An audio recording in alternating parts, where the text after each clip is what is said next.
কেন কিসের জন্য আজকে এখানে আপনি দাঁড়িয়েছেন? আমি চিত্রশিল্পী লেখক সাইফুল্লাহ নবীন।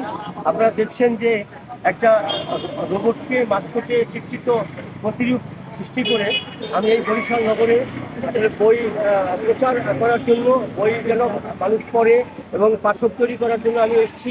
মূলত এখন আর মানুষ কিন্তু বই পড়ছে না, এখন মানুষ শুধু শুধু বসে বসে সময় কাটাচ্ছে। তাদের হাতে রয়েছে মুঠোফোন। এই মুঠোফোনের বিশেষ করে কিশোরদের খুব নষ্ট হচ্ছে। কিশোররা পাবজি গেমস তথা অন্যান্য ক্লাস বিভিন্ন গেমসে আসক্ত হয়ে তারা বই পড়া বন্ধ করে দিয়েছে। আমরা ভবিষ্যতে একেবারে অশিক্ষিত জাতি হয়ে থাকবো যদি আমাদের এই বই যদি আমরা না পড়ি। আপনারা জানেন ঢাকা বাংলা একাডেমি অমর 21শে মেলা চলছে। আমি এই বরিশাল নগরে যে পাঠক রয়েছে এবং বরিশাল নগরে যে বই পড়ুয়া রয়েছে এদেরকে আমন্ত্রণ জানানোর জন্য আমি মূলত এখানে এসেছি। আমি লিফলেট বিতরণ করছি তথা এবং